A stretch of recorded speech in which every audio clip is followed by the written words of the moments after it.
다니엘서 11장 1, 2절 제가 봉독합니다. 내가 또 메대 사람 다리오 원년에 일어나 그를 돕고 강하게 한 일이 있었느니라. 이제 내가 참된 것을 내게 보이리라.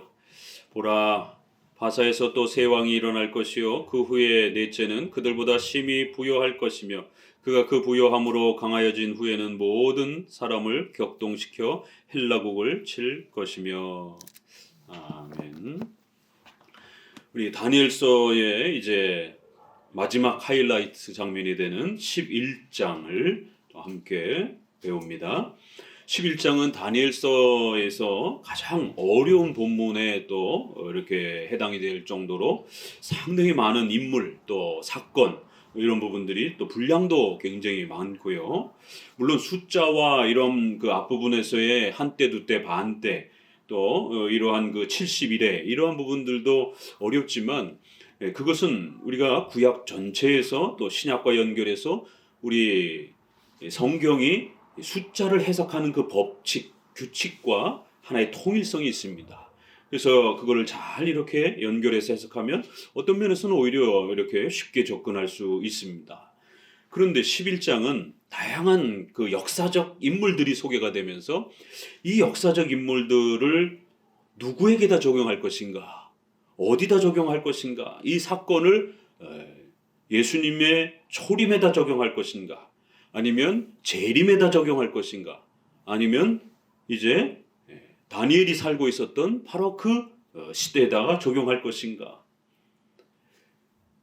굉장히 많은 인물과 사건들이 쏟아지고 있기 때문에 이 11장을 이렇게 통일성 있게 해석해가는 게 굉장히 성도들 입장에서는 어려움을 겪게 됩니다. 그렇지만 다니엘서의 해석은 요한계시록과 더불어서 신구약의 종말론은 우리 장로교 입장에서는 너무 지나치게 1장, 2장, 3장 이렇게 순서를 시간이 연속되는 방식으로 이렇게 1장은 맨 앞에 시간이고 2장은 그 다음 시간이고 3장은 맨 마지막 시간이고 이렇게 시간의 지나친 연속으로 해석하지는 않는다라고 말씀을 드렸습니다. 그것은 주로 시한부 종말론을 가르치는 세대주의적 해석, 세대라는 말을 시간이라는 그런 뜻입니다.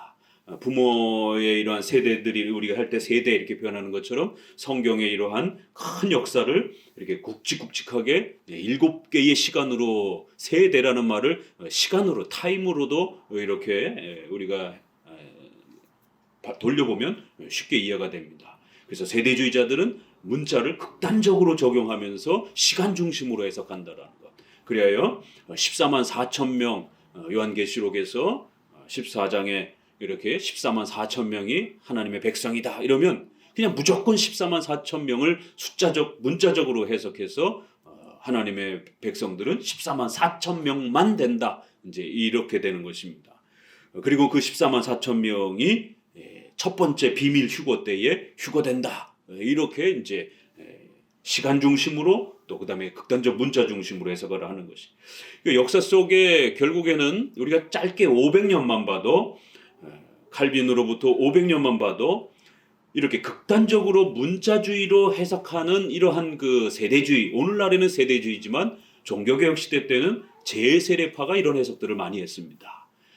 로마 카톨릭이 있었고 그리고는 개신교, 프로테스탄트가 있었고 개혁을 하는 것은 비슷하게 출발했지만 루터나 칼빈의 온건한 이러한 개혁을 싫어하고 아주 극단적인 이렇게 개혁을 주장했던 문자 그대로 이렇게 개혁을 하려고 했던 그러면서 성경 중심으로의 개혁이 아니라 자기들은 신령한 자기 때문에 하나님의 음성을 들을 수 있다라고 하는 환상과 직통계시를 받을 수 있다라고 하는 이제 이런 신비주의를 주장한 그래서 교회의 세례도 가톨릭에서 받은 건 다 필요 없고 성령 세례를 다시 받아야 된다.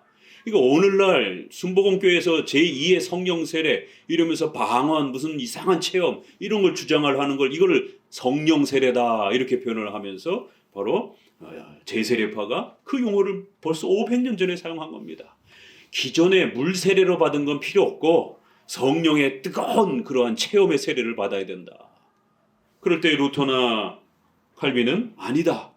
물 세례가 하나님의 은혜의 수단으로 우리에게 주신 것이고, 그래서 그 물 세례를 받는 것이 우리가 거듭나고 중생되었다라고 하는 표시요 하나님의 강력한 인침이기 때문에 물 세례는 우리가 구원받은 것에 대한 보증이다라고 이렇게 물 세례를 소중하게 여겼던 겁니다.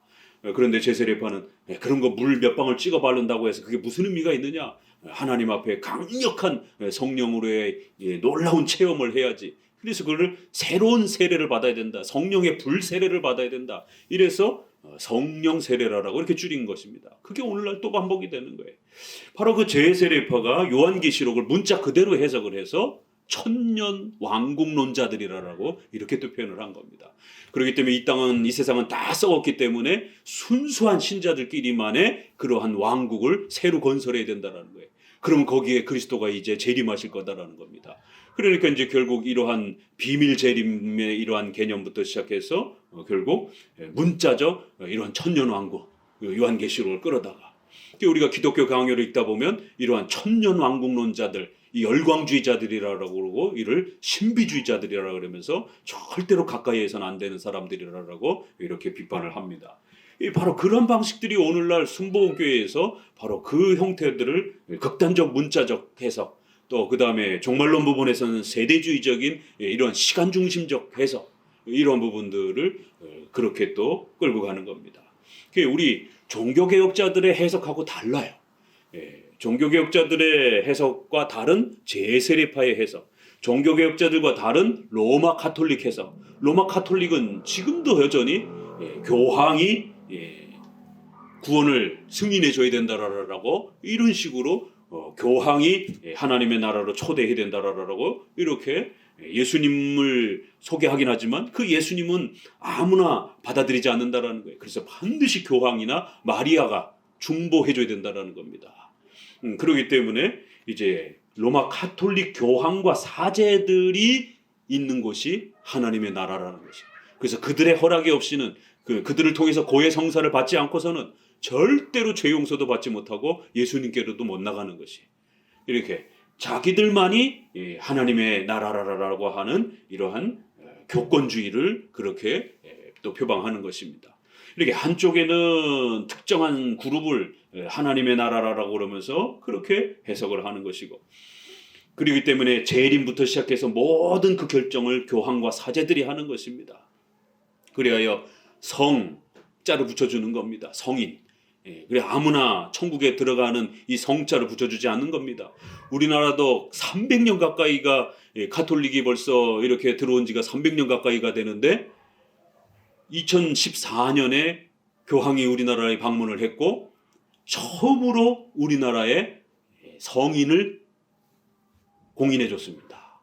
128명인가? 그래서 그걸 10옥씩이라 해서 광화문에서 아주 그냥 전국의 TV에 다 방영이 될 정도로 그 성인 만들어주는 시간이었어요. 우리 가톨릭 사람들 중에 순교한 사람들 김대건 신부부터 시작해가지고 성인이 아니었습니다. 성인만 직행으로 천국을 가는 거예요. 나머지는 다 연옥에 빠지는 겁니다. 그 연옥에 빠진 사람 조상들을 어떻게 건져내냐면 돈을 많이 헌금을 해야 되는 거예요. 그래서 헌금통에 큰 금화가 댕그렁하고 소리가 나야만이 이렇게 연옥에 있던 사람이 천국으로 올라간다.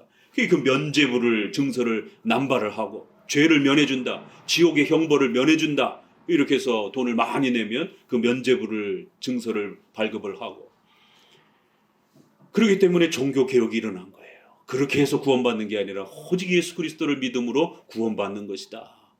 그러니까 이러한 종말과 이러한 천국과 지옥의 이런 모든 결정들을 교황과 사제들이 하는 것이 제세례파는 극단적으로 문자적으로 시간적으로 해석을 하는 것이 그럴 때 우리 장로교는 문법적 해석 글자를 잘 문법적으로 앞뒤 문맥을 따라 잘 읽어가고 또 성경 전체를 골고루 균형 있게 읽어가면서 또 이것은 2600년 전에 그런 기록이란 말이에요. 예수님으로부터까지도 2000년, 거기서부터 다니엘 시대까지는 BC 600년이란 말이에요. 그러니까 역사적 해석. 그래서 바벨론 시대에 또 페르시아 시대에 이러한 정치와 왕들과 이런 사건들을 설명하고 있단 말이에요. 그러면 그러한 내용들을 잘 쫓아가면서 1차 그 내용은 그 시대의 사람들을 설명하고 있는 겁니다. 그렇기 때문에 그러한 역사적 설명과 표현들을 잘 쫓아가는 겁니다. 그리고는 최종적 결론을 교리를 찾는 거예요. 그리하여 교리적 해석, 우리 7대 교리에 맞춰서 성경을 해석하는 겁니다. 문법적 해석, 역사적 해석, 교리적 해석. 아무리 잘 해석했다 할지라도 본인의 해석이, 목사님의 해석이 7대 교리, 사도신조의 그 7대 교리와 맞지 아니하면 잘못 해석한 겁니다. 왜요? 그 7대 교리는 성경을 읽으면서 지난 2000년 동안 교회가 이 핵심적 교리가 바로 사도신조 정도로 7개 정도로 이렇게 요약이 됩니다 라고 공인해 준 겁니다. 전능하사 천지를 만드신 하나님, 신론, 그의 아들 우리 주 예수 그리스도를 믿사오니 기독론, 이러면서 또 인간의 부패 때문에 예수님이 성육신 하시는 인간론, 그리고 예수 그리스도를 믿음으로 구원받는, 바로 우리의 죄 때문에 예수님이 십자가에 죽으심에 정죄를 당하시는, 그래서 예수님을 믿으면 구원받는다는 게 그 이신칭의의 내용이 그거 함께 포함됐다 그랬죠. 믿음으로 구원, 교회를 믿사오며 성도가 서로 교통하는 것과 교회론, 몸이 다시 사는 것과 영원히 사는 것을 믿사옵고 저리로서 산 자와 죽은 자를 심판하러 그리스도께서 오실 것입니다. 종말론. 그리고 이 모든 6가지는 성경을 정확하게 요약한 것이다 라고, 그래서 신조로서 고백을 하는 겁니다. 성경을 잘 요약한 것으로서. 그래서 성경론은 전제하고 고백을 하는 것입니다. 이 7개 교리가 우리 지난 2000년 동안 지켜온 교리고, 바로 이단을 정죄할 때 이 7개의 교리를 가지고 판단하는 겁니다.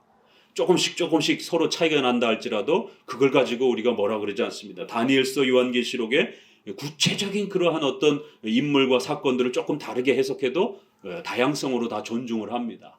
그러나 근본적으로 종말론을 망가뜨리게 되면 재림 날짜를 계산을 하고 뭐 휴거의 대상을 막 선정을 하고 이렇게 되면, 그렇게 되면 이제 이단에 빠질 수 있는 것입니다. 시한부 종말론에 빠질 수 있는 것이에요.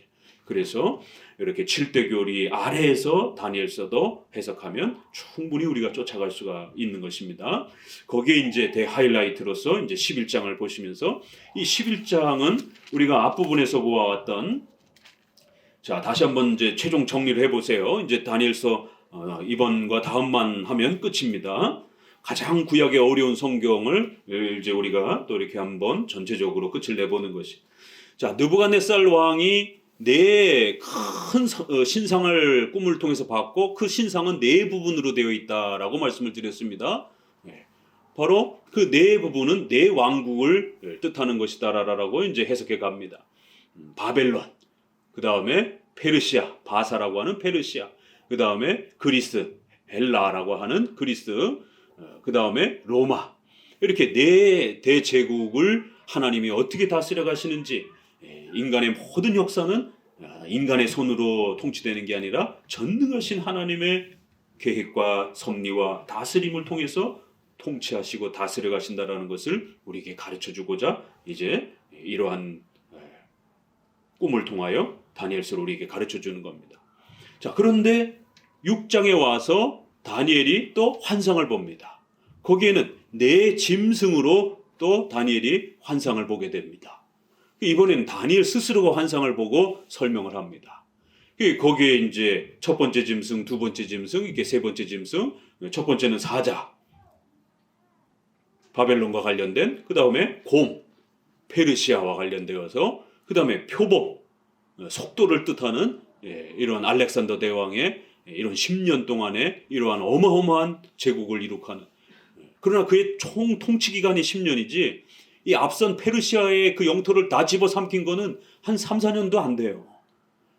그러니까 앞에 페르시아나 바벨론이 그 엄청난 유럽에서부터 아프리카, 그 다음에 지중해 연안, 그리고 이쪽 터키를 지나서 이렇게 인도에 이르기까지 이 어마어마한 지구의 뭐 반 이상을 다 지배하는, 옛날에 말 타고 가는 데만 해도 뭐 1년 걸릴 만한 이런 거리를 알렉산더 대왕은, 그리스의 알렉산더 대왕은 3, 4년 만에 통치를 하고 정복을 하고, 그리고 영토를 이제 점점 넓히면서 결국 마지막에는 어디로 방향을 정하냐면 인도 쪽으로 결국 방향을 정해서 인도, 중국, 만약에 알렉산더 대왕이 일찍 안 죽었으면 우리나라도 그리스의 지배 저기 뭐 지방 한 국가로 이 정복이 당했을 것입니다.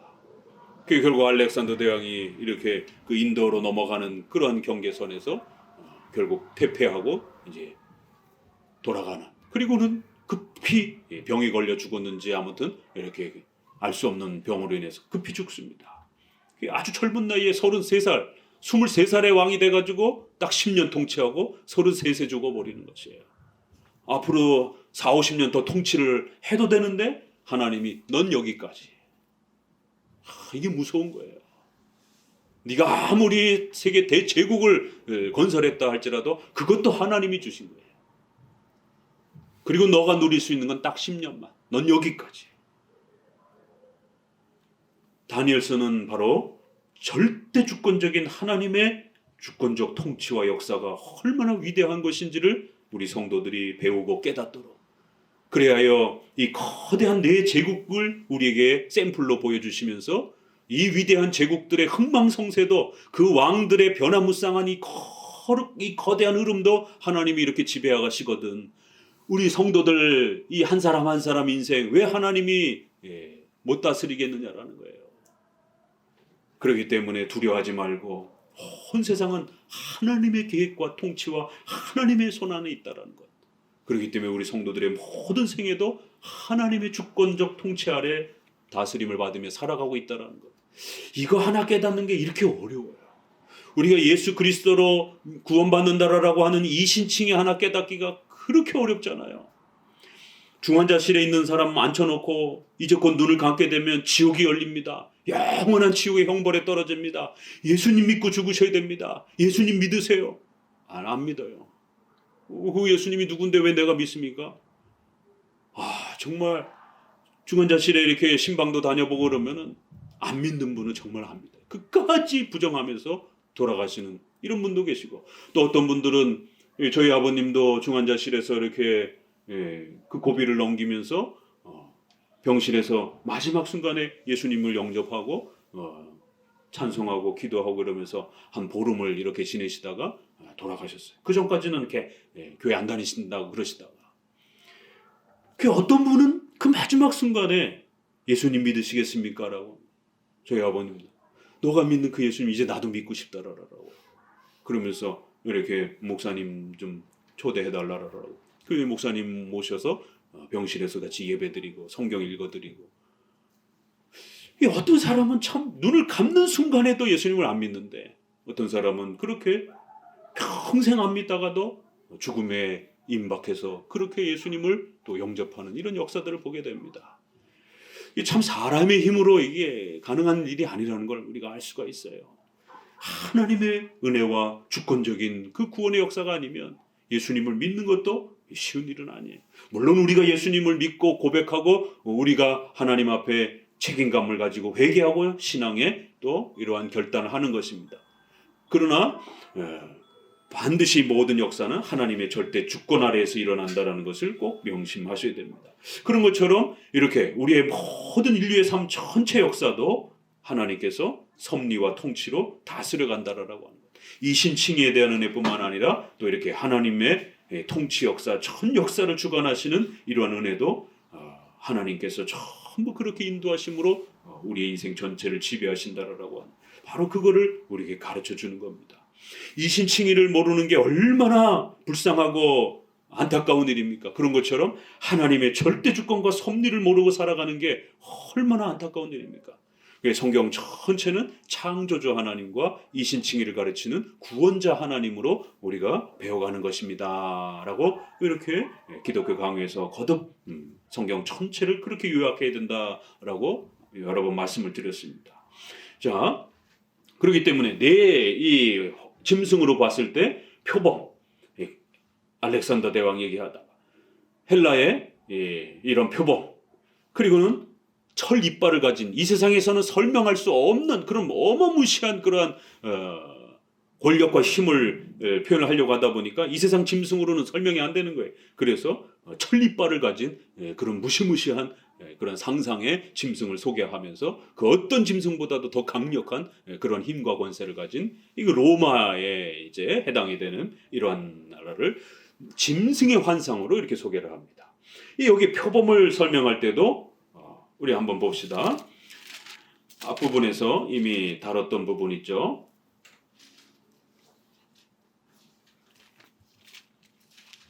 7장 6절을 읽어봅니다. 헬라 나라를 이렇게 표현을 합니다. 이 큰 흐름에서 11장도 함께 다시 반복이 되는 거예요. 7장 7절 같이 읽어봅니다. 함께 읽습니다. 내가 밤 이상 가운데 그 다음에 본 넷째 짐승은 무섭고 놀라우며 또 극히 강하며 또 큰 이가 있어서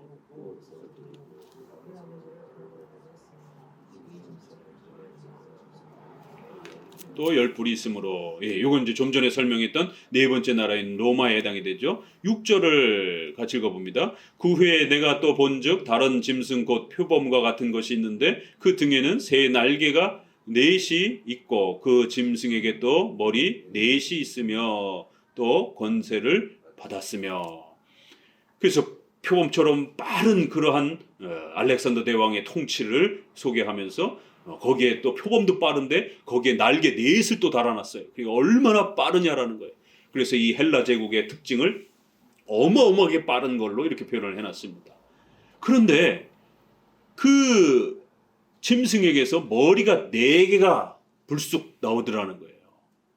그 이제 이거는 우리가 좀 이따 설명하겠지만 앞서서도 계속 말씀드린 것처럼 헬라 제국에 있어서 알렉산더 대왕의 아들에게로 왕권이 이양되지 못하고 그 충실했던 네 부하 장군이 평생에 알렉산더의 충실한 군인으로서 알렉산더와 함께 전쟁에서 생명을 이렇게 함께 나누면서 그렇게 동고동락했던 그 충실한 네 부하 장군이 이 권력 앞에 다무너지는 것이에요. 결국 자기들이 존경했던 그 왕의 아들에게로 권세가 왕권이 이양된 거도록 돕는 게 아니라 오히려 지들이 그 권세를 빼앗아 버렸어요. 그러다 보니까 네 나라로 쪼개져 가지고 동서남북으로 4개로 그리스 나라가 쪼개져 가지고 그렇게 4분할 통치를 하게 돼요. 이건 일반 그리스 역사에서도 이제 나오게 되는 겁니다. 이게 성경하고 이렇게 연결이 되는 것이죠. 이제 이러한 것들은 우리가 역사적 해석을 해야 하는 것입니다.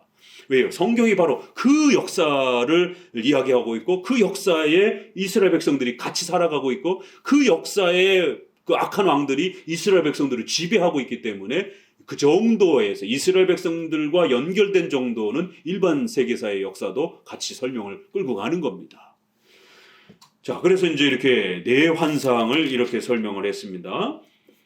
또 넘겨봅니다. 8장 9절을 읽어봅니다. 8장은 숫양과 숫염소 이렇게 둘이 싸우는 걸로 소개를 했죠. 그래서 숫염소는 헬라를 말하는 거고 숫양은 페르시아, 바사를 말하는 거고 둘이 싸우다가 결국 숫염소가 이겼다 이렇게 했죠. 그리고는 8장 8절 같이 읽어봅니다. 수염소가 스스로 심히 강대하여 가더니 강성할 때 그 큰 뿔이 꺾이고 그 대신에 현저한 뿔 넷이 하늘 사방을 향하여 났더라. 앞부분에 7장에서 했던 이야기를 여기서는 또 다른 환상, 숫양과 숫염소 두 짐승의 환상으로서 다시 한번 또 반복하는 겁니다. 이걸 시간적인 연속으로 해석하면 안 돼요. 그러면은 숫염소가 뿔이 4개 가진 그런 또 짐승이 새롭게 나라를 형성하는, 그럼 이 나라는 또 어떤 나라인가 그러면 8장에서 스스로 이 나라는 그리스, 헬라에 해당이 된다. 앞에 숫양은 바사에 해당이 된다라고 성경 스스로가 다니엘이 스스로 그렇게 해석하고 있는 겁니다. 이거는 환상과 상상에 대한 그런 부분이기 때문에 성경에 설명이 없으면 우리가 함부로 해석하면 큰일 납니다. 그렇게 되면 상상적 해석이 돼요. 그럼 목사님들마다 저마다 다 해석이 달라요. 그러면 누구 해석이 맞는 겁니까? 그래서 이러한 예언의 이러한 그 내용들은 굉장히 조심스럽게 해석해야 되고, 그래서 이 이단과 교주들이 이런 다니엘서라든가 요한계시록을 가지고 가장 많이 미혹시키는 겁니다. 다른 성경은 설명하면 거의 문자적 의미가 잘 드러나기 때문에 성도들이 잘 안 속는단 말이에요. 그런데 계시록과 이런 데들은 숫자와 이러한 그 내용들이 명확하게 이거다라고 이렇게 설명되어지는 부분이 뚜렷하게 잘 안 나타나다 보니까 이게 무슨 뜻이지 알쏭달쏭할 때 그런 걸 이렇게 또 유혹을 해서 상상적인 그런 의미들을 부어주면서 이렇게 또 유혹을 할 때 또 성도들은 거기에 혹하면서 빠지기도 하는 것이에요. 그래서 다니엘서와 요한계시록을 우리가 더더욱 잘 이렇게 우리 장로교 해석을 따라 구축해 놓으셔야 되는 겁니다. 자, 새로운 것이 아니라 바로 페르시아와 그리스에 대한 그 왕들의 흥망성쇠다라고 다니엘서가 스스로 그렇게 설명해 주고 있는 겁니다. 그러면 우리는 거기서 머물러야 되는 거예요. 그럼 이거 앞에서 했던 얘기잖아요. 7장에서도 했던 얘기고 앞에 느부갓네살의 그 신상에서도 했던 얘기고. 보니까 종말론이 좀 더 강한 이런 예언적 성경들은 반복적 해석이 굉장히 강하구나. 그렇죠? 요한계시록도 인나팔 대접이 시간 순서대로 해석을 하기 때문에 오늘날 신천지나 통일교라든가 이런 수많은 이 시한부 종말론자들이 그걸 그렇게 이용을 하는 겁니다. 그래서 나중에 비밀 휴거 날짜를 계산을 하고 언제 예수님 재림한다라고 그러면서 이렇게 극단적 종말론을 끌고 가는 겁니다. 그런데 계시록의 인나팔 대접도 같은 이야기가 반복이 되는 거예요. 이게 우리 장로 해석입니다. 그러나 똑같이 반복하진 않아요. 그렇죠?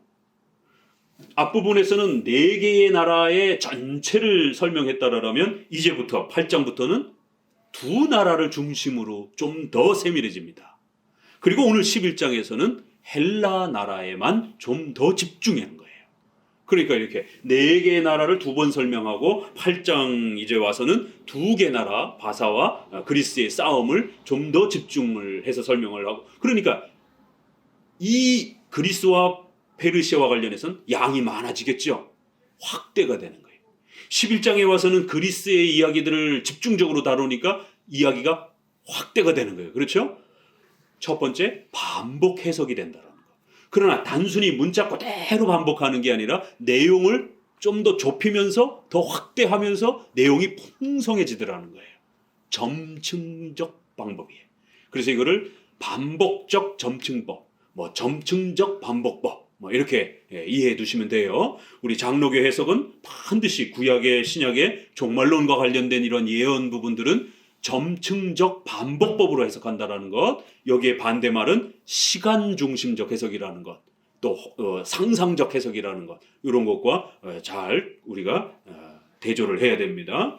우리 장로교 해석은 문자적, 역사적, 교리적 해석을 중심으로 해서 점층적이면서도 반복적인 그런 같은 교리의 내용을 반복 해석하는 것이. 그럼 결국 이 모든 내용들도 결론은 하나예요. 사도신경에서 종말론이 4가지로 고백이 됩니다. 4단어로. 크게는 2개예요. 몸이 다시 사는 것과 영생하는 것을 믿습니다. 우리의 인간의 부활에 대한, 영생과 부활에 대한 부분, 우리 인간에 대한. 또 하나는 예수 그리스도께서 저리로서 산 자와 죽은 자를 심판하러 오신다라는 것. 예수님의 재림. 그 재림의 목적은 천국과 지옥, 영원한 심판자로서 오신다라는 것. 이렇게 해서 예수님의 재림과 천국과 지옥의 심판. 예수님과 관련해서 또 하나. 크게는 2개예요. 그러면 다니엘서와 요한계시록을 충분히 우리가 해석하더라도 반드시 가장 중요한 종말론과 관련된 결론은 우리 성도들이 몸이 다시 사는 것과 영생을 누리며 살게 되는 이 하나님의 천국의 소망을 종말론들이 우리에게 준다라는 겁니다. 이걸 찾아가는 거예요. 또 예수 그리스도께서 초림, 아직은 예수님 안 오셨으니까 당연히 초림도 예언하는 거고 또 재림까지 예언하게 된다라는 거예요. 그러니까 다니엘서는 분명히 예수님의 초림과 재림을 설명하고 있다라는 겁니다. 그리고는 그 예수님이 초림하시는 것은 구원의 목적으로 오시는 거고 재림하시는 것은 심판의 목적으로 오시는 것이에요. 그래서 예수님의 초림과 재림, 또 그 다음에 예수님의 심판주, 신앙으로서의 최후 심판. 이 종말론의 이러한 다니엘서의 많은 내용들이 열광들의 이러한 흥망성쇠가 결국 하나님의 주권을 소개하면서도 결국 장차 최후 심판이 영원한 천국과 지옥의 심판이 준비되어 있다라고 하는 내용까지 또 함께 우리에게 소개가 되는 겁니다. 자, 이런 교리의 중심을 가지고 점층적으로 반복해가면서 이렇게 설명해 가는 겁니다. 9절을 읽어봅시다. 8장 9절. 이 그리스와 관련해서 이렇게 소개합니다. 8장 9절 읽어봅니다. 그중 한 뿔에서 또 작은 뿔 하나가 나서 남편과 동편과 또 영화로운 땅을 향하여 심히 커지더니 그것이 하늘 군대에 미칠 만큼 커져서 그 군대와 별 중에 몇을 땅에 엎드려뜨리고 그것을 짓밟고 또 스스로 높아져 군대의 주제를 대적하며 그에게 매일 드리는 제사를 제하여 버렸고 그의 성소를 헐어버렸다. 범죄함을 인하여 백성과 매일 드리는 제사가 그것에게 붙임받았고 그것이 또 진리를 땅에 던지고 자의로 행하여 형통하였더라. 이 누구냐면 바로 그리스의 가장 폭력적인 왕. 알렉산더 대왕은 가장 훌륭한 왕으로 이제 그리스에서는 이렇게 평가받는 거고 가장 나쁜 왕. 우리 그리스도인들 입장에서 이스라엘 백성들 입장에서는 아주 가장 악독한 왕 안티오쿠스 에피파네스 4세. 이름이 좀 길어도 워낙 유명하고 바로 처음으로 구약에서 적그리스도에 해당이 되는 인물로 그렇게 이제 부각이 됩니다. 다니엘서의 조차에서도 그렇고 그래서 예수님이 이 내용을 마태복음 24장에다가 끌어다가 바로 적그리스도의 모델로 예수님이 그렇게 사용하십니다. 그리고 우리 종교개혁자들의 많은 대부분의 루터나 칼빈도 그렇고 이러한 부분들의 내용을 충분히 적그리스도의 이러한 모델로서 볼 수 있다라고 그렇게 해석했고 그 600년 전에 다니엘이 예언했고 300년에 그리스가 시작해서 170년대에 BC 170년대에 바로 안티오코스 에피파네스 4세가 등장을 하는 겁니다. 바로 그러한 적그리스도의 모델이 오늘 종교개혁 시대 때에 로마 교황이다라고 이렇게 적용을 하기도 했던 것입니다. 이스라엘 백성들에게 그렇게 BC 170년 언저리에 이스라엘 백성들을 초토화시키는 여기도 보게 되면 성전을 다 붕괴버리고 제사 다 망가뜨려버리고 성도들을 짓밟는 이러한 아주 악한 자 성경에서 가장 악한 자는 사탄으로 또 그리고 그 사탄의 종로로 타는 바로 적그리스도. 적그리스도는 사탄은 아니에요. 사탄이 부리는 종이. 그래서 이 땅에 국가나 그런 권력을 가진 자를 사탄이 지배를 해서 그가 가진 권력을 가지고 교회를 짓밟는 겁니다. 그래서 사탄의 수하 노릇을 하는 이러한 자를 적그리스도라고 그런 인물. 그건 단순한 인물도 되고 제도도 되고 또 어떤 법도 되는 겁니다. 단순한 인물에만 적용하진 않았어요. 그래서 우리가 로마 교황을 적그리스도라고도 이렇게 표현하지만 교회를 초토화시키는 그런 어떤 국가의 법, 그러면 그 법이 또 적그리스도적 그런 또 역할을 할 수가 있는 것입니다. 그래서 신약에도 요한 1서의 4장에 바로 오늘 적그리스도가 등장했다라고 이렇게 요한도 설명을 하는 겁니다. 복수로 설명을 해요. 단수로 설명을 하지 않고 그렇기 때문에 여러 적그리스도가 그렇게 등장할 수 있다라고 이렇게 또 설명을 하고 또 그것을 꼭 남성으로만 표현하지도 않고 또 이렇게 중성 이렇게 헬라어는 남성 여성 중성이 있기 때문에 이렇게 남성 그러면 남성으로 이렇게 명확한데 중성으로도 이렇게 표현을 합니다. 그러면 물건이 되는 거예요. 사람이 아닌 다른 이런 것이 될 수도 있는 겁니다. 그래요. 우리 종교개혁자들은 인물이 되기도 하고 국가가 되기도 하고 법이 되기도 하고 지금은 이제 우리가 차별금지법이 지금 전 세계적으로 교회가 처한 가장 심각한 위기입니다. 인권차별, 장애인 차별 이것만 해서 통과시키면 되는데 여기다가 종교차별을 같이 집어넣고 있어가지고 지금 이게 문제가 되는 거예요.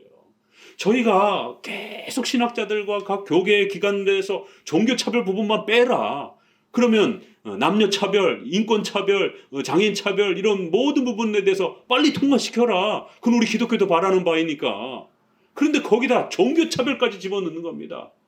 기독교 학교에서 예배 강요하지 말라라는 거예요. 아니 미션 스쿨인데, 우리 선교사들이 교회가 돈 내가지고 세운 학교인데 그런 학교들이 수두룩하잖아요. 학교가 없을 때 교회가 돈 내가지고 땅 기부해가지고 전부 다 학교를 세운 겁니다.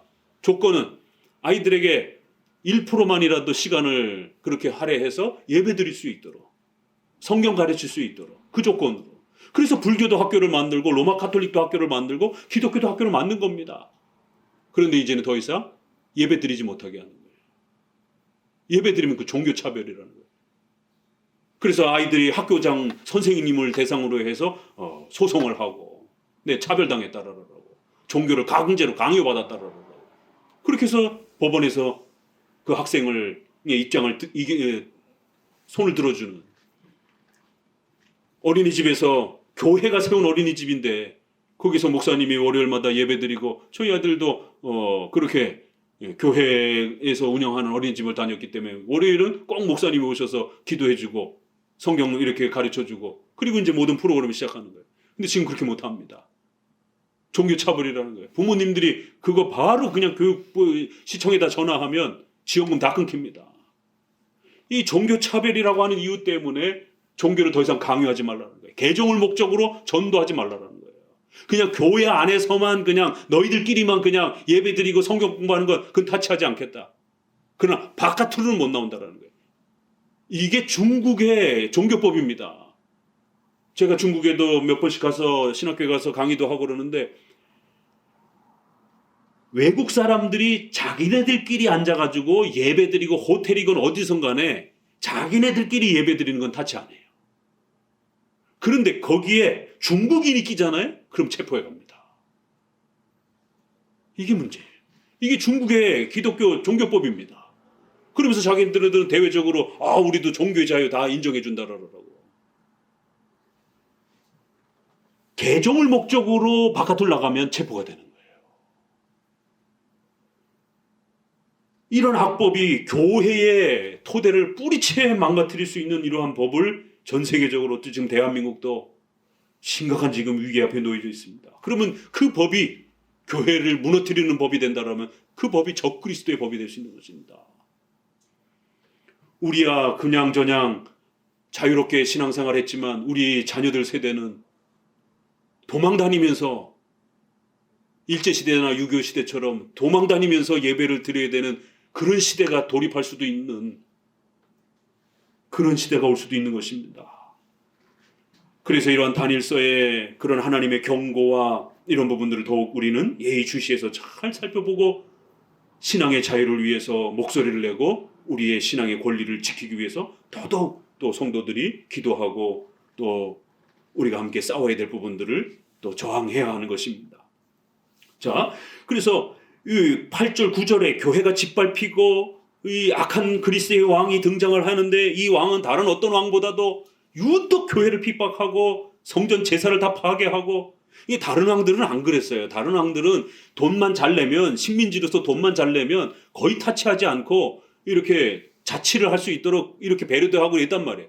그런데 이 안티오코스 에피파네스는 남북으로 전쟁을 하다가 전쟁 물자가 딸리면 이스라엘 이제 그 보물들 다 뺏어가고 세금 막 강제로 더 각출하고, 그래도 안 내니까 결국에는 화풀이를 이스라엘 백성들한테다가 쏟아붓고 막 이런 폭행들을 저지른 겁니다. 이게 벌써 8장의 그 숫염소의 가장 대표적인 왕으로서 작은 뿔 하나가 툭 튀어나오는데 그 작은 뿔은 힘이 대단하더라는 거예요. 벌써 이제 이렇게 이야기를 하고 넘어가는 겁니다. 자, 넘어가 보십시다. 자, 그리고는 이제 우리가 10장으로 와서 다시 한번 큰 전쟁 이야기를 하면서, 그 큰 전쟁이란 어떤 전쟁이냐면 20절을 같이 읽어봅니다. 10장 20절 같이 읽어봅니다. 그가 이르되 내가 어찌하여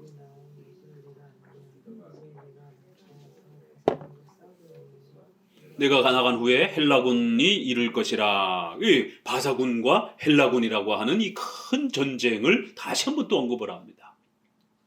이 두 나라의 어떤 사건이 가장 중요한, 더 풍성한 어떤 예언을 담고 있기 때문에 이 나라에 좀 더 집중을 한 겁니다. 그래서 사실 로마 나라에 대해서는 별로 많이 설명을 안 합니다. 어떻게 보면 우리가 예수님이 살아서 활동하셨던 그 많은 배경은 로마 시대였기 때문에 로마에 대해서도 많이 말할 것 같은데 이쪽 부분은 짧게 설명을 이제 합니다. 11장 후반부에.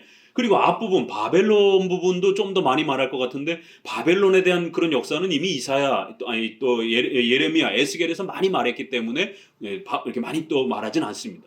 그러니까 이제 다니엘서에서는 페르시아와 그리스, 특별히 그리스 나라에 많이 집중하는 것을 봅니다.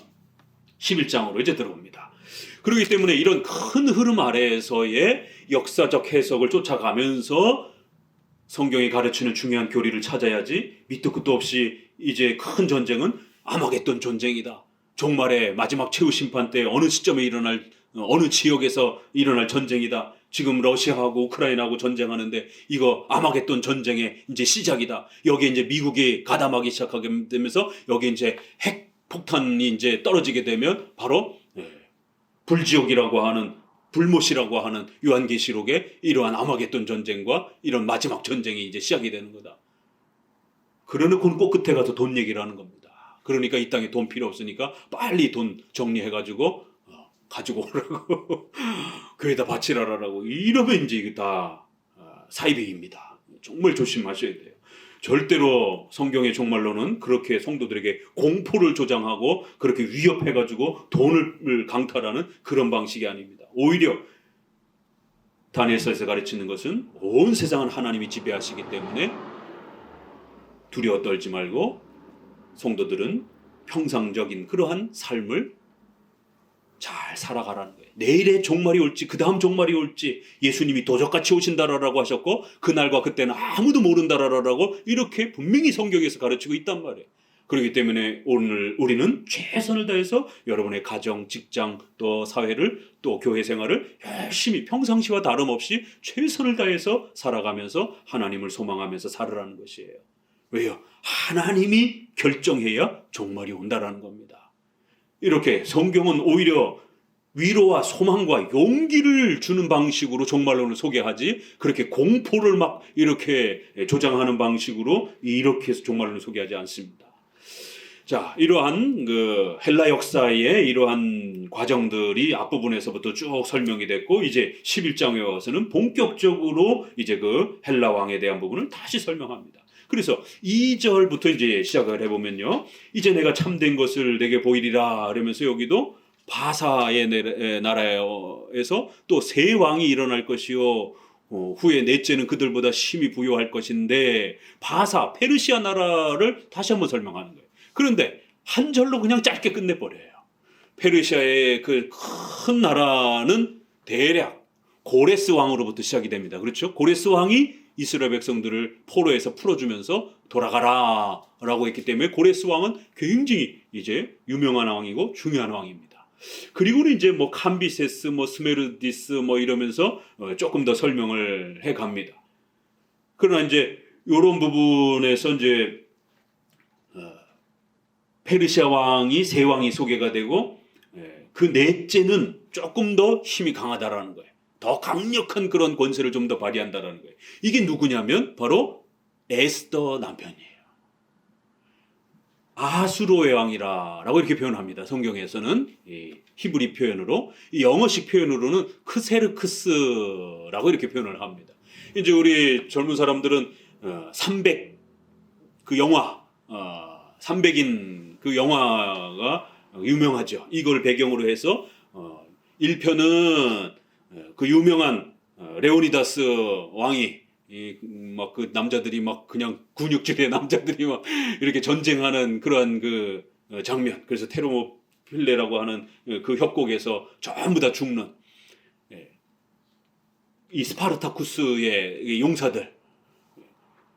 그렇지만 결국 살라미스 해전이라고 하는 세계 3대 해전이라고 하는 바로 그 살라미스 해전에서 완전히 이 아수르의 왕이 대패를 합니다.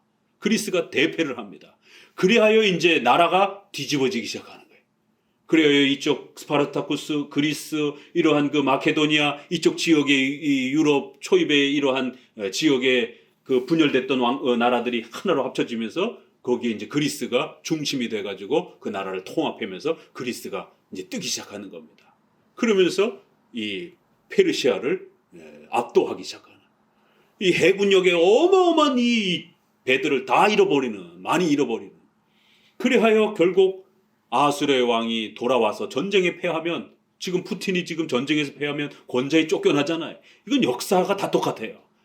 그러니까 이제 화가 잔뜩 나가지고 이거를 어디다 다른데 핑계를 잡아가지고 이렇게 그 다른 대상한테 그거를 전가시켜야 되는데, 너 때문에 전쟁 다 졌어, 이제 이렇게 해서 숙청을 하고 처형을 해야 되는데, 바로 그 시점에 이제 하만이 걸려드는 겁니다. 그래갖고 하만이 그걸 이용을 해가지고 자기가 권세를 좀 차지하려고 이랬다가 오히려 거꾸로 하만이 그렇게 처형을 당하는, 이스라엘 백성들에게 그거를 다 전쟁의 패배의 책임을 에스더와 그의 백성들에게 뒤집어 씌우고, 그들이 섬기는 하나님 때문에 우리 페르시아 신을 섬기지 않고, 페르시아 종교는 조로아스터교인데 그 조로아스터교를 섬기지 않고 유대인들이 하나님을 섬겨가지고 우리가 전쟁에 졌다. 이 로마 시대에 네로가 그 짓을 하다가 결국에는 반역으로 쫓겨나면서 결국 아주 자살을 하면서 비참하게 죽잖아요. 그때 베드로, 바울 다 순교당하면서 죽습니다. 네로가 가장 악독한 로마의 왕 중에. 그래서 로마에서는 적그리스도를 주로 초기 때는 누구를 적그리스도라 그랬냐면 네로 왕을 적그리스도로 그렇게 많이 적용을 했습니다. 목회자들이. 그리스에서는 안티오코스 에피파네스 4세, 로마에서는 이 네로 왕, 그리고 종교적으로는 교황, 이런 식으로 역사 속에 굵직굵직한 적그리스도의 모델들이 있었습니다. 이렇게 그 300인의 왕이나 이러한 그 살라미스 해전의 이러한 그 배경이 바로 이 아수르의 왕이라고 하는 에스더 남편. 그래서 에스더서를 이해하려면 바로 또 이런 역사적 배경들을 또 이렇게 같이 이렇게 이해하면 또 굉장히 우리가 풍성하게 볼 수가 있습니다. 이렇게 넷째 왕은 더 부유하고 그 힘을 강력하게 가질 것인데, 이제 물론 그 뒤에 왕들도 있어요. 그러나 이제 별로 왕권이 강하지 않기 때문에 다 생략해버리고 네 왕 정도를 가장 대표적인 페르시아의 왕으로 소개를 했고, 그런데 이제 그 다음에 헬라 왕이 등장을 해서 3절에 장차 한 능력 있는 왕이 일어나가지고 큰 권세로 이 페르시아를 다 쓸어버릴 것이다. 이거 앞에서 했던 얘기인데 이게 또 그대로 반복을 하는 겁니다. 자, 그러면서 이제 4절을 읽어봅니다. 그러나 그가 강성할 때에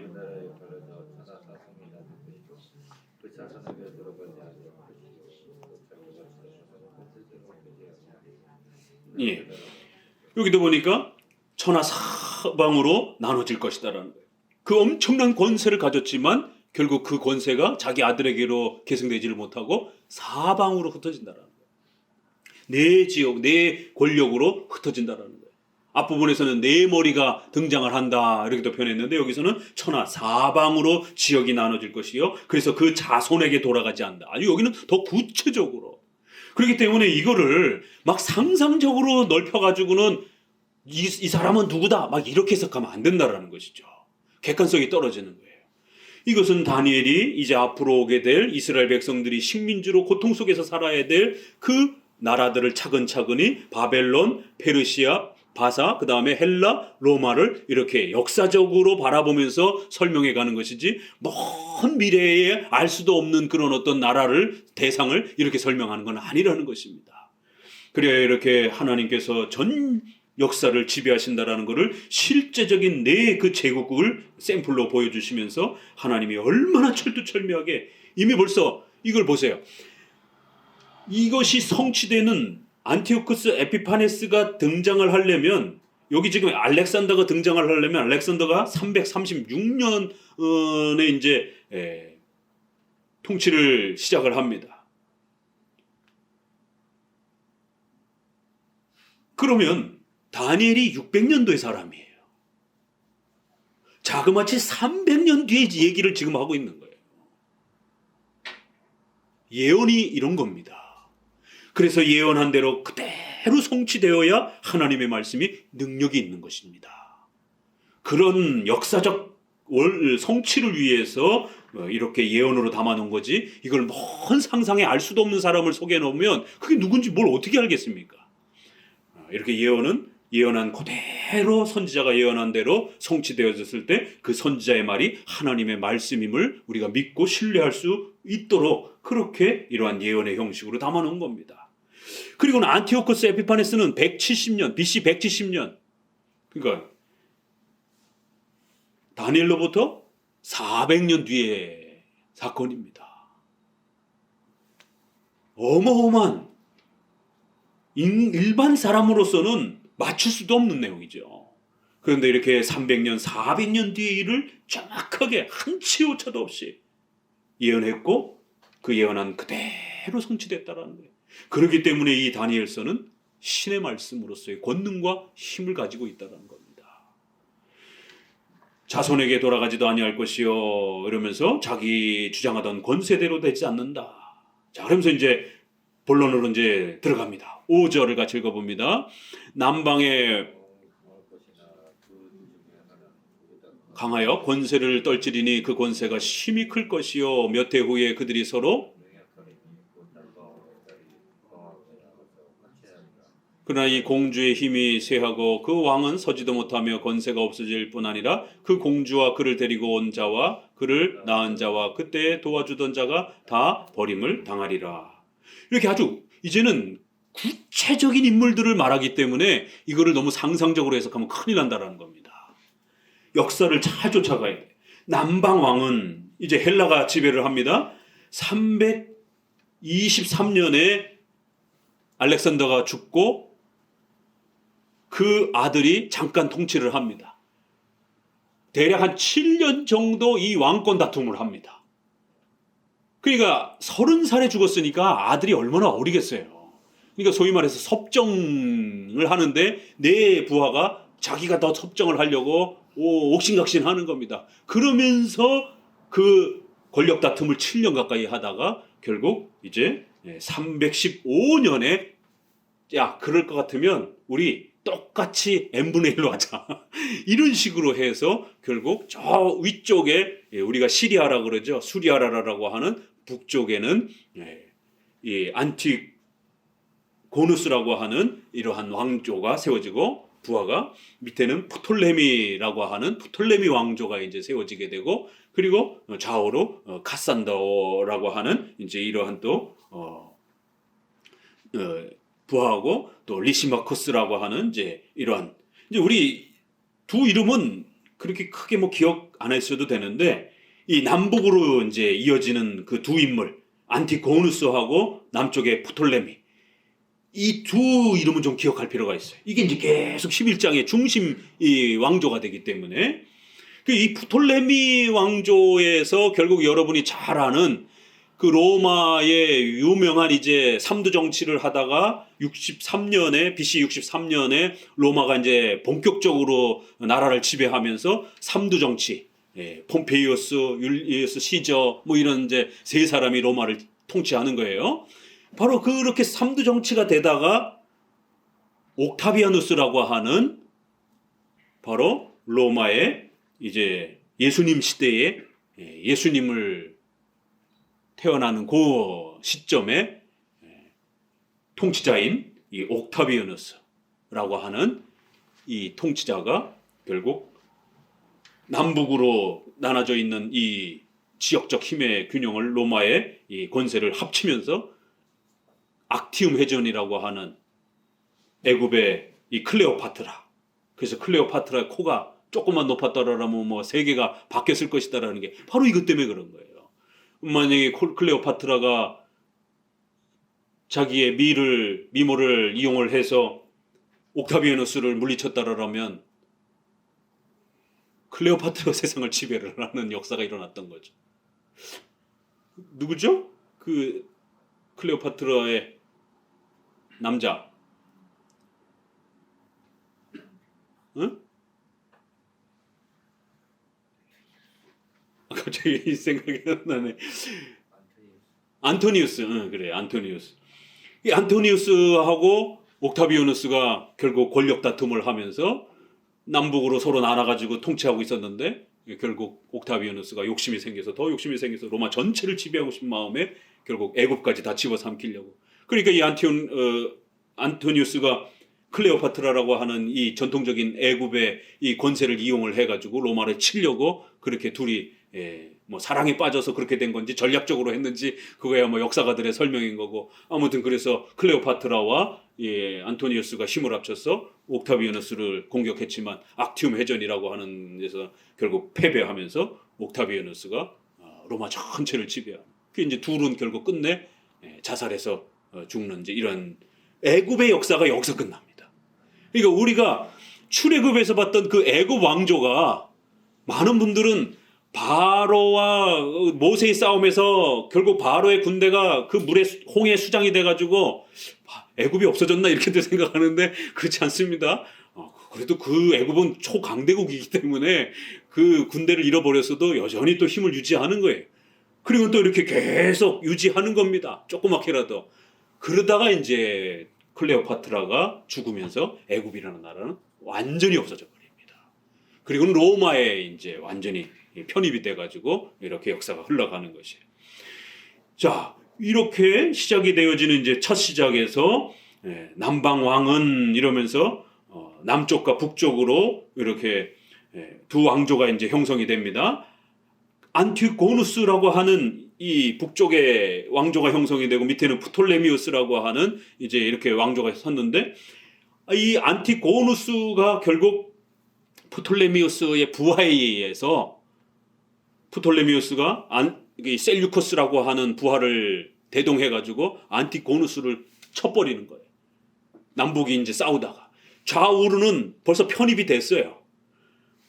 그래갖고 셋이서 힘을 합쳐가지고 안티고누스를 먼저 없애버리고, 그리고는 또 프톨레미우스가 두 나라를 통합시켜버리고, 그러니까 프톨레미가 전체를 지배할 수 있는 그런 좋은 기회가 온 거예요. 그런데 또 이 권력 앞에서는 또 부모 자식 지간에도 이 왕권을 보면은 양보 안 하잖아요. 그러니까 이 셀류커스라고 하는 부하 장수가 앞장서서 그 전쟁을 다 치렀는데 결국에는 반란을 일으키면서 북쪽의 영토를 자기가 지배를 하면서 왕조를 수립해버린 거예요. 그래서 이 왕조를 셀류커스 왕조, 밑에를 프톨레미우스 왕조라고 이렇게 이제 우리가 통상 주인공이 됩니다. 셀류커스 왕조, 바로 프톨레미우스 왕조. 바로 이 셀류커스 왕조에서 안티오쿠스 에피파네스 4세라라고 하는 이스라엘 백성들은 이 안티오쿠스 4세를 미친놈이라고 불렀어요. 에피파네스인데 이 발음을 살짝 비틀면, 모음을 몇 개 바꾸면 미친놈이라는 단어가 돼요. 그래갖고 왕의 호칭은 에피파네스 4세인데 뭐 에피피네스 뭐 이렇게 살짝 몸을 바꿔가지고 미친놈이라고 이렇게 조롱하면서 자기네들끼리는, 바로 그 주인공이 이 셀류커스 왕조에서 나오는 겁니다. 자, 그러면 이제 어떻게 시작이 되는가 보세요. 성경이 어떻게 이 역사를 진행시키는가. 5절을 보니까 남방왕이 강한데 그 군주들 중에 하나가 그보다 강하여가지고 권세를 떨치면서 그 권세가 심히 커진다라는 거예요. 그러니까 분명히 남방왕으로부터 전쟁을 했던 자인데 그 군주들 중에 하나, 그 부하 장수들 중에 하나가 힘이 세지면서 또 다른 권력을 결국 갖더라, 이렇게 표현을 하는 거예요. 그리고 이제 6절에 몇 해 후에 결국 서로 이제 힘이 비등비등하니까 이래서는 안 되겠다, 이렇게 해서 정략 결혼을 시도를 하는 겁니다. 남방왕의 이 딸을 북방왕에다가 줘가지고, 야, 우리 싸우지 말자, 이게 혼인을 맺으면 싸우지 않게 되겠느냐, 이렇게 해가지고 결국 이 유명한 정략 결혼이 이루어지는데, 남쪽에 이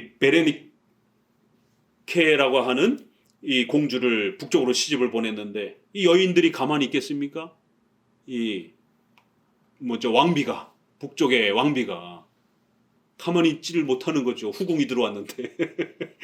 그러니까 이제 그 후궁들의 권력 암투가 일어나면서 이 남쪽의 공주와 그 아들을 다 죽여버렸어요. 그 어디 감히 권력을 차지하려고 이러면서 싹 죽여버린 것이에요. 그래서 이 베레니카의 동생이, 프톨레미의 이 왕이 자기 누이가 죽은 것에 대한 이제 분노와 또 북쪽 왕조를 가만둬서는 안 되겠다, 이렇게 해서 영토 확장 목적과 누이에 대한 복수 함께 해가지고는 북쪽으로 쳐들어가가지고 이 라오디케라고 하는 북쪽의 왕비를 처형해 버립니다. 요게 이제 초반기 역사예요. 그래서 남방왕의 딸이 북방왕에 가서 화친을 하리라. 그러나 그 공주의 힘이 쇠하고 그 왕은 서지도 못하고 결국 권세가 없어지더라는 거예요. 그리고는 그 도와주던 자도 다 버림을 당하리라. 그러니까 남쪽의 공주와 그 아들이 북쪽의 왕비에 의해서 다 살해를 당하는 것이에요. 이렇게 아주 구체적인 그 왕조의 여인들의 그 질투심, 이것까지 하나님께서 그렇게 사용하셔서 절대로 왕조가 자기들 마음대로 그렇게 통합이 되거나 그렇게 형성되지 못하고 하나님이 원하시는 대로 그 역사가 진행되도록 여인들의 질투와 그 정치적인 암투와 이런 모든 걸 하나님이 지배하셨다라는 거예요. 7절을 같이 읽어봅니다. 그러나 이 공주의 본족의 난 자 중 하나가 그의 위를 이어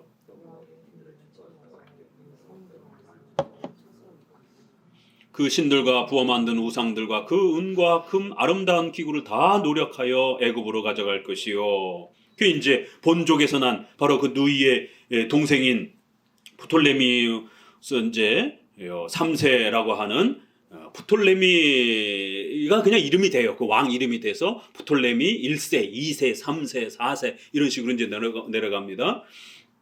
셀류커스 왕조는 이 안티오쿠스라고 하는 이름을 더 선호를 해요. 그래서 안티오쿠스 1세, 2세, 3세, 4세 이렇게. 그래서 안티오쿠스 왕과 프톨레미 왕이 이제 싸우는, 계속 후손들이 싸우는 과정이 이렇게 결국 그 일가 친척이 북쪽으로 쫓아 올라가서 북쪽에 있는 그 권세자들을 다 쓸어버렸고 쳐서 죽여버렸고 그 궁궐을 노력했다라는 거예요. 그리고 이제 9절에 북방왕이 남방왕의 나라로 쳐들어갈 것이나 자기 본국으로 물러가리라. 그렇게 해서 이제 북방왕이 자기 왕실이 초토화됐기 때문에 이거를 다시 정비를 해가지고 남쪽으로 쳐들어가 봤지만 이제 힘이 모자라가지고 다시 돌아가더라는 거예요. 자, 10절을 또 읽어봅니다. 그 아들이 전쟁을 준비하여 힘이 많은 군대를 모아서 물이 넘친같이 나올 것이며 그가 또 와서 남방왕의 견고한 성까지 칠 것이요. 더 나아가서는 또 그 아들 때까지 와서 또 남쪽을 계속 치는 거예요.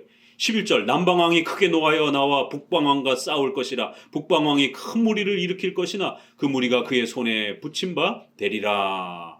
이러면서 결국 남쪽의 왕이 승리를 하는 또 이제 이러한 부분을 보게 됩니다. 그래서 남쪽이 한 번 이기기도 하고 북쪽이 한 번 이기기도 하고 이러한 이제 옥신각신 이제 이렇게 서로 주고받고 하면서 전쟁이 계속되어지면서 벌써 200년까지 내려갑니다. 안티오쿠스 3세, 그러니까 안티오쿠스 4세의 아버지가 되는 이 11장의 중심은 안티오쿠스 4세에게 집중이 됩니다. 비중이. 그러니까 안티오쿠스 3세는 이제 200년대 사람이에요. BC 200년대. 13절이 이제 안티오쿠스 3세까지 벌써 200년쯤 벌써 내려온 겁니다. 100년이 흘렀어요.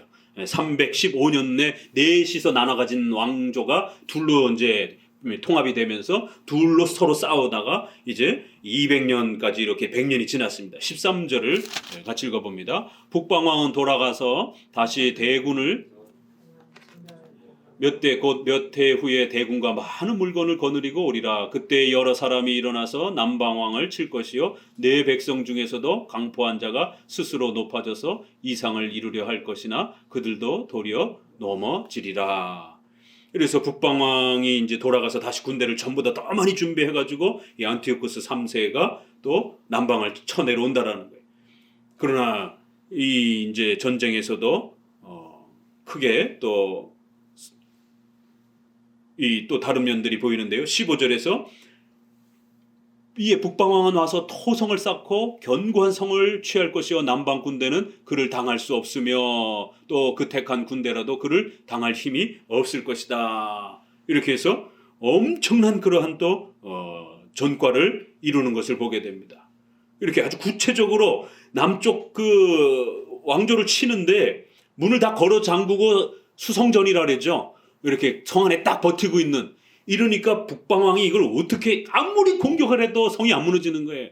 그러니까 우리가 안시성 전투 보면은 왜 양만춘 장군이 당태종이 이 토성을 쌓고 아무리 쳐도 이게 안 무너지니까 토성을 똑같은 높이에 쌓고 토성을 연결을 해가지고 이렇게 그 쳐들어오려고 이렇게 토성을 쌓다가 그러니까 밑에 굴을 파가지고 이게 이제 무너지고 뭐 이런 이제 역사가 있잖아요.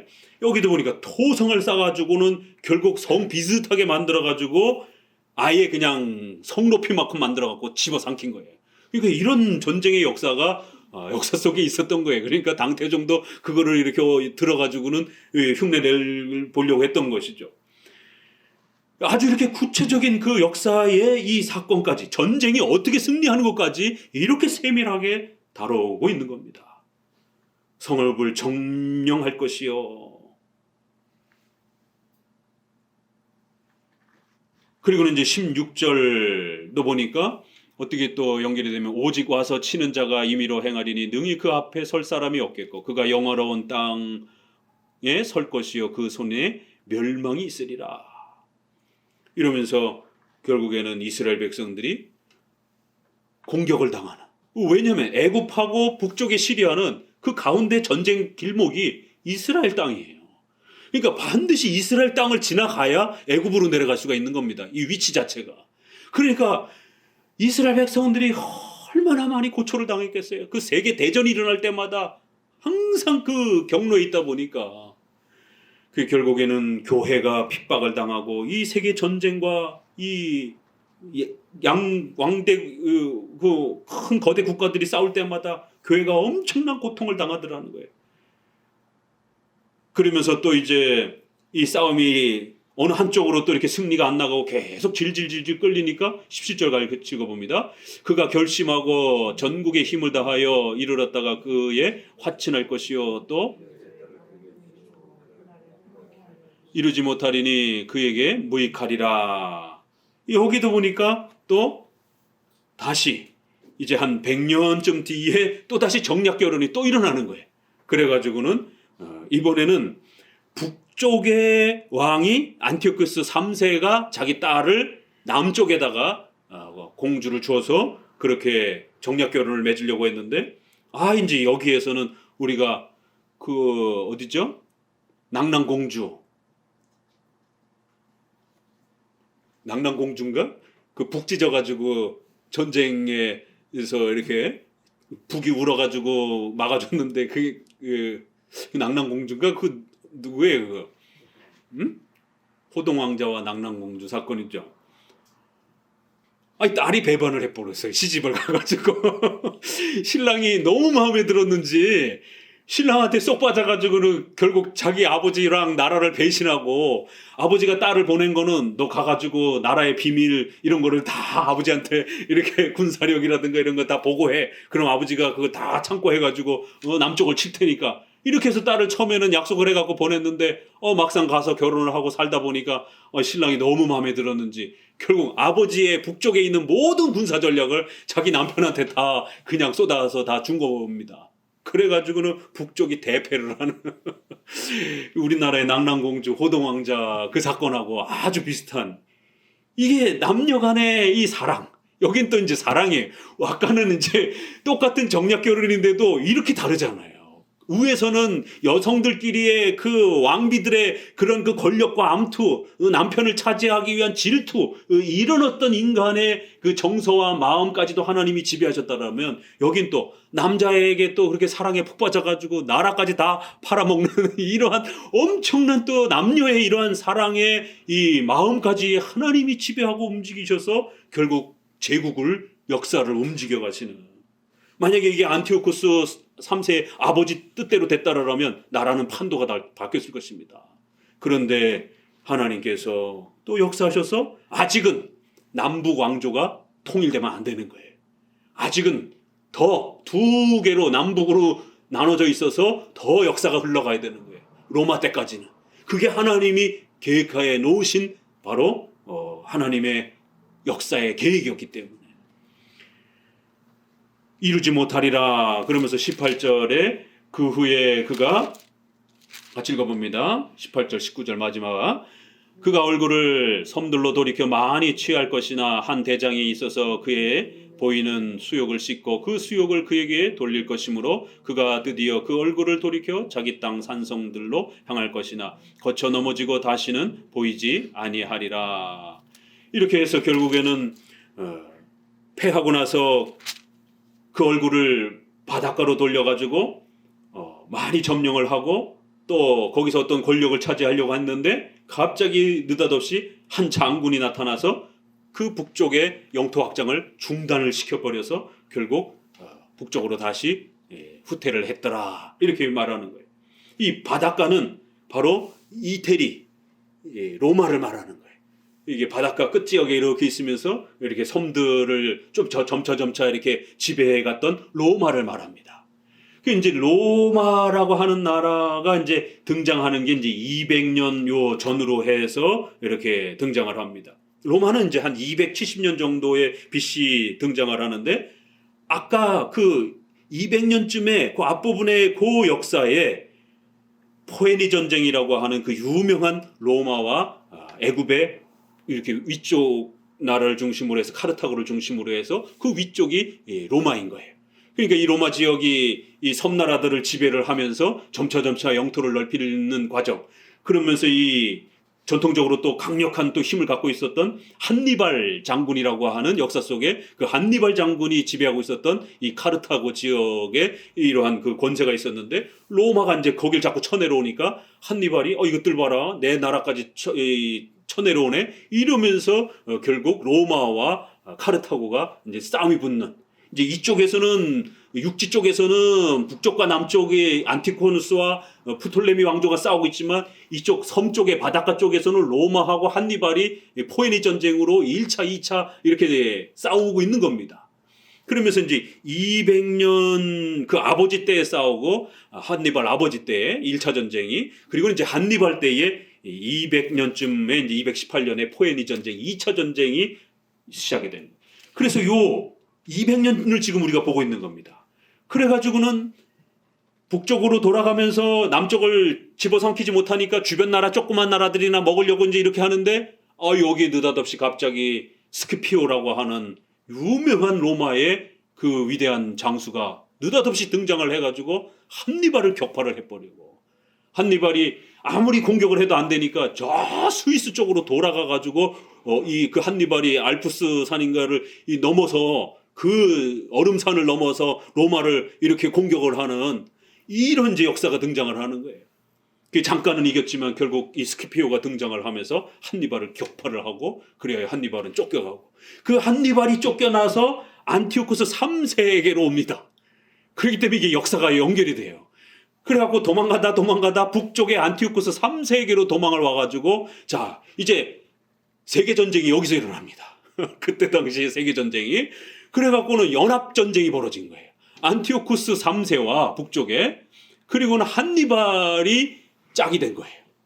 그리고는 로마가 안티오쿠스를 또 막 깨부시고 그랬었으니까 로마하고 남쪽 프톨레미랑 또 힘을 합쳐가지고 세계 연합국전쟁이 벌어진 겁니다. 이런데 결국에는 스키피오가 아주 강력하게 힘을 발휘하면서 결국 남북 이 전쟁은 또 그냥 소강 상태로 접어들고 결국 이 로마의 세력이 넓혀지면서 한니발은 그 전쟁에 패하고는 도망다니다 그러다가 결국 나중에 이제 자살해서 죽게 됩니다. 그 유명한 그 한니발 장군이 그렇게 참 역사에 또 아주 서글프게 자살이라고 하는 형태로 없어져 버리고 새로운 한 장군이 스키피오라고 하는 로마를 이제 구축하는 이러한 로마는 아주 작은 나라잖아요.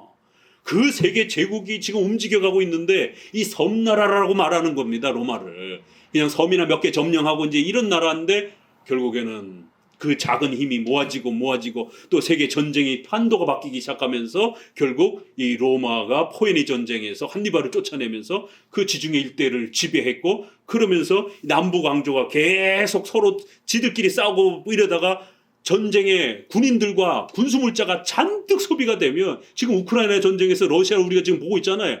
나라가 망하는 거예요. 돈을 갖다 쏟아부어야 되니까. 그러니까 로마가 야금야금 옆에서 싸움 구경만 하다가 결국 나라를 집어삼키면서 결국 63년에 남북 전체를 다 집어삼켜버린 겁니다. 이러한 역사가 이제 진행돼 가는 겁니다. 그래서 오늘은 여기까지만 이렇게 안티오코스 3세까지 보았고 이제 다음에 요 뒷부분과 12장하고 연결해서 한번 마무리를 해보도록 합니다. 결국 이렇게 하나님의 거대한 주권적 역사가 우리의 전 생애와 우리의 전 역사를 지배하신다라고 하는, 그렇기 때문에 우리 성도들은 결론적 말씀은 32절에 오직 자기의 하나님을 아는 백성은 강하여 용맹을 떨치라. 이게 결론이에요. 32절에 오직 자기의 하나님을 아는 백성들은 하나님의 절대 주권과 섭리를 의지하며 두려워하지 말고 용맹을 갖고 용기를 갖고 그렇게 살아가라는 것이에요. 다니엘서를 우리에게 소개하는 이유가 바로 여기 있다라는 것입니다. 온 세상은 하나님의 손아귀에 있다라는 거예요. 하나님의 계획 속에 있다라는 겁니다. 하나님의 절대적인 통치 아래 있다라는 겁니다. 이거를 배우라는 것이에요. 오늘 우리 또 11장을 통해서 이 귀한 하나님의 주권과 섭리를 마음에 잘 새기시기를 바랍니다.